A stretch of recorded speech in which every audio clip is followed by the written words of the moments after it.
Thanks so much, our Joe. Welcome to the show. DT, it's great to see you. I got an email from this guy last, I think, 2 nights ago, and he said, Brian, BK, I have a surprise for you. I don't know what it is, but we're going to find out tonight. What's the surprise you got for me? Well, are you seated? Oh, yeah, you're seated. I could tell that. Well, let's put it this way. Who led the New York Yankees to four World Series championships between 1996 and 2007? Well, I'm not the greatest on baseball trivia, but I do know there's Joe Torre. Oh, my God. That's exactly right. Really? We'll have a great surprise for you. I was able to sit down with Joe and his lovely wife, Ali Torre, No way. for an interview that is just incredible. Fantastic. Well, give it a little background. I mean, for those who don't know Joe Torre, I don't know how you don't. He's bigger than baseball, but he's accomplished a lot. Yeah, just first of all, he's just an incredible guy, a Brooklyn boy who played in the major leagues for, oh, I don't know, maybe 11 years, of which he was a manager. He was also an all star. In 1971, he was the National League Most Valuable Player. Uh, one thing I think is really special about him too is he's an amazing humanitarian, and he and his wife Allie had Yeah, started a foundation called Safe at Home, and it really deals with abuse in the home. Great name for a charity, Safe at Home, which is something that Joe did not experience very much in his own childhood. yeah, So it's a great story. And he also, right now, most people would think, wow, by now that guy's retired. He's not retired. He's currently a special advisor to the commissioner of baseball. yeah. So just an amazing guy. And, Allie is no slouch either. She is the president and the head board of directors for the Safe and Home Foundation. We're going to talk about that a little bit later. So, are you ready? I'm ready. I'm gonna sit back and relax and see your magic. Let's roll it. Let's do it. All right. Listen, I am so thrilled that the two of you agreed to be on Visions of Greatness. You certainly fit that category. And our questioning that we usually like to present is a little different from what the normal interview is like. And regardless, I want you to think about these questions and give us an honest answer of what you think. And if you don't really have much of an answer, that's fine too. Just feel free to speak your piece on any of this. So, question number one is, if you could switch places with another person, who would you switch places with? You want to start? Mr. Go ahead, you start. I'm blank right now. Well, my initial thought was my daughter, but actually, I'm good with who I am, so I don't really need to switch places. Okay, good answer. Joe, are you still blank? No, I mean, I had a career of, doing what I always wanted to do, dreamed about doing, but never thinking it was going to come to fruition. And being able to, have the length of career that I had in a business that I felt I didn't have to work a day in my life has always been magical. And then, of course, meeting this lady uh, 40 years ago is, just puts the cherry on top. That's a great answer. Yeah. I feel that way about my wife and my career. So we can both agree with that. Question number two, and this really applies to both of you, but you have been interviewed many, many times. What's the question, the one question that you wish somebody would have asked you but never really did? Well, you know better than I on that one because I've gone up one side and down the other. Um, and I relate everything because when talking about interviews, it's always about baseball and that's been my professional life. But I can't answer that question. Okay. How about you, Allie? Well, I was thinking about that, and I think that's a great question. And as the co-founder of Safe at Home and doing this not-for-profit work for the last 23 years, and I wish someone would have said to me, or I'm still hoping someone would say, "Could I give $10 million to Safe at Home to help support your work? And can we partner in the future with the work that you do?" Now, there's a great answer. Yeah, I agree with that one. Okay, question number 3. Who was your role model that inspired you to be successful? I think I have to go to my brother Frank.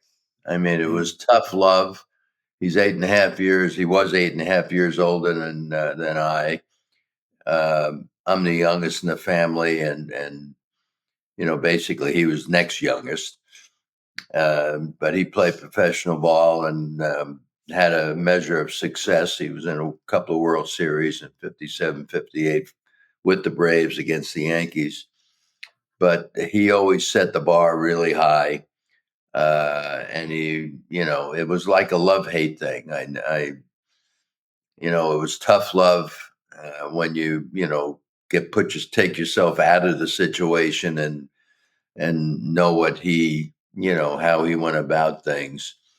But he was the one that I felt that I needed to satisfy with what I did for a living. I mean, a lot of times,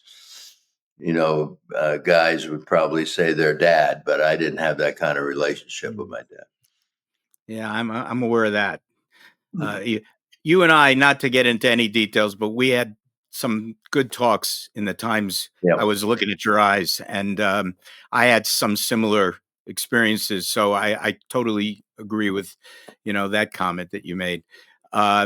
So, Allie, what about you?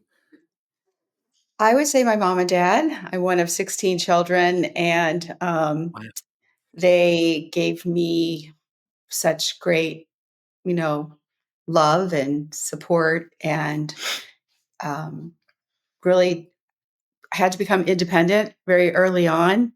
But one of the things my dad taught me was, my mother was always command respect and give respect. And my dad was, use your voice. And I took that with me as I went out in my life. And I would also say that being with Joe and following his career and seeing his work ethic, his love and passion for the game of baseball was very inspirational. And his success was not because he was lucky. He worked very hard for that. And so I realized, from my parents and for Joe, there's a lot of hard work and success. Great answer. Okay, next question. What is your all-time pet peeve? Ah, yeah, my all-time pet peeve, and obviously being in the game of baseball, and I'm going to keep going back to that because that's been half my life. But it's complaining about something you can't change. I think we waste a lot of energy, and I can't say that I uh, uh, wasn't to blame a time or two, but I used to get mad at myself for I wish I did that instead of this, and or I wish he called it differently. But uh, when I grew up a little bit, I realized that's just a waste of energy and a waste of time. And getting through what I did for a living is tough enough when you concentrate on what you're doing, but when you're distracted by something that makes no sense, I have no patience for I can relate to that too. Are we brothers? I'm not sure. it. Yeah, it Could sounds like be. I, I think so. Yeah. Uh, well, Allie, I what would do say you the say same to that? thing, making excuses. And the most recent one is I sent an email, but they didn't get back to me. I'm like, well, did you follow up? Have you thought about making a phone call? That drives me. That's my pet peeve. Yeah, we all go through that one. Yeah. Okay, next question. What do you like doing in your spare time? Now, I know, Joe, when you were managing, I don't know that you had any spare time, but now that you might have some, what would you say to that? I guess playing golf with somebody who doesn't laugh at me, you know. Uh, I enjoy playing with Ali when we're in Hawaii because but I've always, and it's something I put on myself. I never was satisfied unless it was perfect, and I could never live up to that. I'm not sure many people could, but I always was very self conscious about stuff. So being around friends is important. People that know you. Great. Allie, Yeah, anything you're in fit. nature. Anything in nature, just being active, hiking, sports, Great. Trust me, Okay. she's active. Trust me. gardening, yeah. I Yeah. try to No, that's follow, good. and I can't keep up. Yeah, I have this. I'm the older of the two in my relationship too, and I'm a step behind now, maybe two steps behind in whatever goes on. So I can appreciate that. Next question: if you could have achieved success in a different field of work, what would it have been? Oh wow. I told you Allie, these are tough questions. Allie asked me this last night. I think something musical, and I don't play an instrument. I wish I had. Uh, I remember in high school, these kids would be in the band and stuff, but I just that I think I would have. I was curious. Obviously, not having taken up a musical instrument, I don't know how that would have shake out. But that's something I really enjoy. I enjoy music, and I certainly would have liked to be able to sit down at the piano and play. Not too late, honey. There you go. Not too late. I'm playing guitar now. Right. Not well, but I'm playing. There you go. Good for Yeah. you. You could do it, Joe. Okay, Allie. How I about love you? to dance. I wish I could have danced my entire life.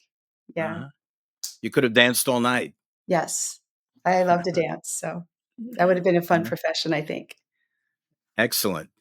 All right. What's the one thing you would do over if you could? Mm. Oh wow, that's a good question. What one thing I do over? Right away my mind goes to baseball decisions, but that's just what you do for a living. It's not life. Um, what would that be? You go first. Let me think of it for a second. You got something on the tip of your tongue. Well, I mean, it's personal, but I would say take some decisions back that I made where I was hurt. I hurt somebody, hurt their feelings, hurt some friendships along the way. It doesn't feel good. I get that. Mhm. Joe, you still pondering on that one? I Yeah, can go another question. again, it's something that you're sorry you did, but again, it goes back to don't dwell on things you can't change. Mhm. Uh, I don't Maybe know. it's taking up an instrument. You know what? And I don't know how this would have happened, uh, but previous marriage, children, the relationship isn't. You know, it could be better. Let's put it that way. Mhm. Oh, good. Not good, but good. Yeah. Uh, okay. Is there something you have experienced or observed that would be best described by you as you can't make this stuff up? Read that again, please, Doc. Okay. Is there something you have experienced or observed that would be best described by you as you can't make this stuff up? Notice I use the word stuff to be polite. Yeah, I don't. I mean, I've used that expression quite a bit, and it was always it was always geared toward what I did, and you watch and appreciate what you see on the field, and you didn't think things were possible, but there it is. But then, of course, when you're out with friends and conversations go off somewhere, and it's something you never dreamed about, you know, talking about or trying to reach a solution to. So I don't know any particular thing that sticks out for me. Okay. And Allie, I how would about just, you? yeah, you can't, where our circumstances now in our country, the polarization, all the untruths, like I just don't understand it. Can't make it up. Well, Yeah. yeah, I mean, in that regard, thinking about that, I'm disappointed that these people that are supposed to be role models are anything but, and because of what we do for children at Safe at Home, these are the kids that learn from what the grown-ups do and act, and I think we've lost. We've put in the drawer or whatever the word respect and and dignity, and that's a concern to me because I don't, as you say, you can't make this stuff up. You never dreamed something like this would ever take place. I think we could all agree on that comment. I think that's a whole other show, Mhm. I think. Yeah. All right, question number 9. There's only 2 more to go, and then we'll talk a little bit more about Safe at Home. I definitely want to do that. Is now this could relate to your music interest, Joe. Is there another talent that you have that we don't know about? um, I'm I'm a sit and watch TV guy, so I don't think I'm. Uh, no, I don't think there is. I don't. No, I don't think there's any hidden gem that I have that I would be proud to share. But yeah, that's a good question. But I keep going to golf and wishing I was better and stuff like that. But as far as something that I'm really good at or spend a lot of time with, I have nothing along those lines. Pretty great at puzzles. Yeah, well, I'm trying to keep my brain active. He's That's got the why Wordle, Quordle. I do He's all always the the brain champion. puzzles. And, That's me. That's me. yeah, I'm on 76 in a row now on yeah. Wordle. Good for you, Wordle. Good for you. I had this past week. I got in two twice, so that was uh, that was a beamer for me. Oh, I think maybe another show will have a Wordle contest. There That'll we be go. All there right. you go. All right, Allie. How about you? What's your word, by the way, that you start with? Oh, that's a good question. It's either a do or audio, usually. How about you? Audio. Yeah. Audio. Use all the vowels. Yeah, That's that's what I do. almost Yeah. all the vowels. Yeah. Well, when after the recording, you and I, we could share some tips on to up our scores a little bit. And okay, Allie, how Um, about you? I don't know, but one of the things I guess I could say is that I do a lot of cooking for the family, so I'm pretty good at just looking what ingredients we have and pulling something together She's quickly. great. Yeah, so I can do Oh, that. there you go. I guess what hidden thing is, I'm going back and forth to the kitchen. I've just made some muffins, so maybe That's that was right. it. He bakes Yeah, muffins. during COVID, I picked up the baking bug, and I don't stray very far. I know one is good, so I keep going back to that morning glory muffin. It reminds me that when you used to come see me for your eye exams, you would always bring a box of baseballs. And I grew up in New York like you did. And my mother always said, bring muffins or cake or something like that. Now you could do that. Now I But do I'm no, that. Yeah. but I'm no longer in practice. So what can Yeah. I say? You have to send yourself. They're really delicious. Oh, thank you. All right. Now this is the crux of our show. The last question, which is, what does greatness mean to you? Oh, wow.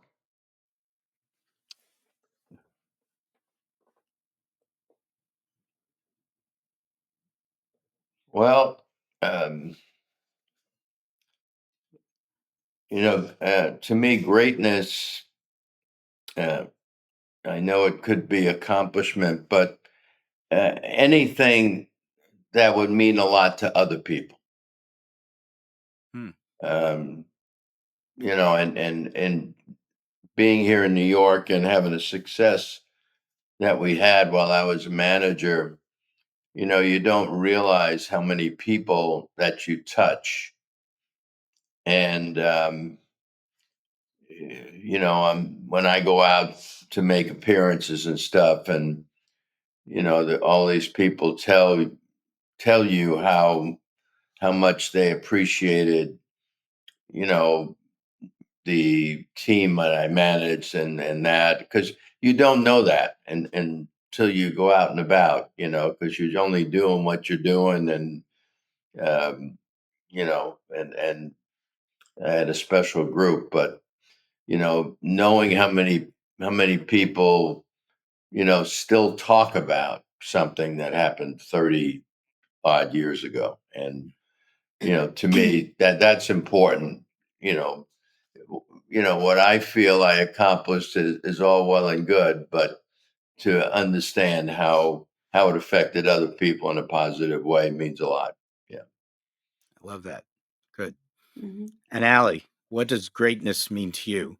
That's a challenging question. I think there's many forms of greatness, but personally, knowing who you are and knowing what gifts you've been given, and really, and being disciplined and making the best of what you have been given. And of course, the other greatness is, the integrity and honesty and respect that you give to others. And for me, being kind of a servant to other people, serving other people, gives me a lot of joy to see what I can, in combination of just being your own person and being grateful for that.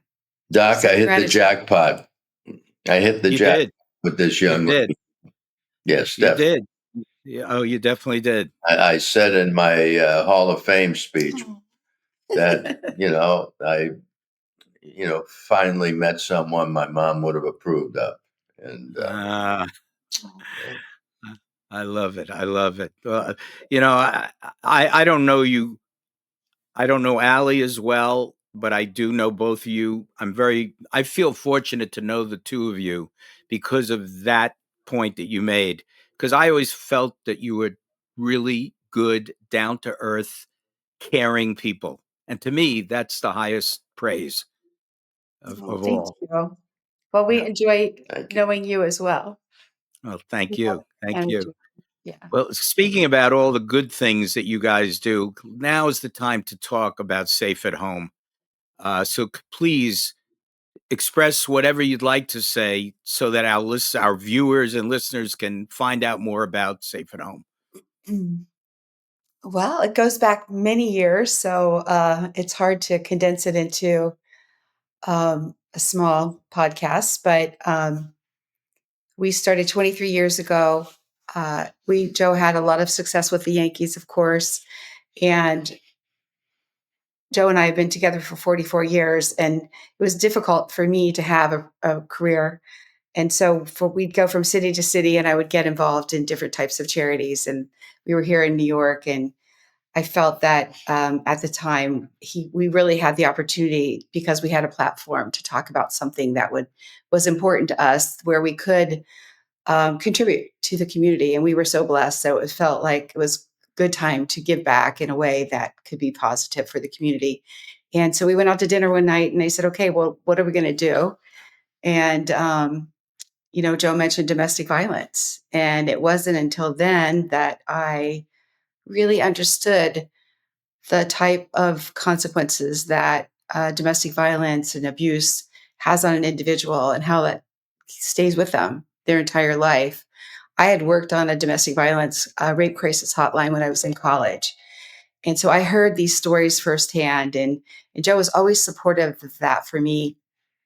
Um, but I didn't realize the pain that he was carrying around with him. And in my mind, I thought, wow, if he can speak publicly about this, it's going to be amazing, the lives that we're going to be able to touch. And so we collaborated with some really close friends and started the organization Safe at Home. And we've run a wonderfully professional organization due to lots of contributions from many, many people over the years. And we landed on a program, our signature program. It's called Margaret's Place. And the name Margaret came because we wanted to honor Joe's mother, who was a victim of domestic violence. And she had always wanted to be a teacher. And Joe's daughter, Christina, we brought her in. She's a Montessori school teacher. She took a year off. She did research to find out what organizations were out there that were focusing on children. And 24 years ago, there were not many. And so took the lead and really doing the research and focusing on children that are living in abusive situations in their homes. And we partnered with an organization called Safe Horizon in New York City with a program that they called Safe Harbor, which now is Margaret's Place. So our signature program, Margaret's Place, to summarize, is a safe space in a school, similar to like a little club room, not necessarily a classroom, where the stigma of mental health services goes away. It's open to any student in the school, and it's overseen by a master's level counselor that's trained in domestic violence intervention and prevention. And in addition to that, we focus on peer leadership. We do school-wide campaigns. We do a lot of prevention curriculum. We do one-on-one counseling and group counseling. And what we've seen, we create an overall culture in the school of respect and abuse prevention, education. We work with teachers, staff, coaches, and we collaborate with organizations throughout the country doing this work. Hey, the biggest issue for me is never talking about it, never sharing, because I thought what was going on in my home would, wasn't going on anywhere or everywhere else. So I was embarrassed by it, and in a lot of ways, I thought I was to blame for it. And those are the two things we make sure these kids know when they come into our program: is that it's not their fault, and they're not the only ones dealing with it. And once, and hell, I didn't get that freedom until the late, well, not the late, the middle 90s, 95. when Ali was pregnant with our daughter. Excuse me. And we were living in Cincinnati after I had left the Cardinals. I got fired mid-season, and we went to this seminar called Life Success. They had it at a Holiday Inn. It was like a 4-day seminar. Uh, you stayed there because it didn't happen all over the country. It only happened in certain parts. But we were living in Cincinnati at the time, so we, went home every night. But at day 2 or 3, there was a speaker, and I was a shy kid growing up. I was a nervous kid growing up, and I didn't have a lot of self-esteem. Played hooky a lot, um, and this speaker, and I couldn't tell you what he said, but he struck a nerve with me. And here I am. I had just been named manager of the Yankees. I hadn't put on a uniform yet, but this was, a couple of weeks after being named manager. And I'm standing there in front of perfect strangers, crying my eyes out because he had asked people, whatever he was talking about, if that's familiar, and and it was very emotional for me, but it opened up the doors for me to want to shout it out to tell everybody, and that's how we went to Safe at Home, and you know knowing there are other kids out there that are dealing with it. And I was just fortunate because I had this game of baseball that I had a place to hide and not think about what was going on. So it's very gratifying for us that we're able to reach like close to 50,000 kids each year with all our programs. And there's still more kids out there that obviously that are dealing with it that we haven't reached. So that's a goal. Wow. You really did interview Joe Torre. That was amazing. His wife is so nice too. They're both what a great couple. I agree. Tremendous. I knew it would be. I go back with him quite a few years, and Ali, and they're just amazing people. But you know what? Here on Visions of Greatness, the best is yet to come. Oh, I'm sure. I'm sure. Well, thank you for bringing that to us. DT, we'll see you next time on Visions Visions. of Greatness.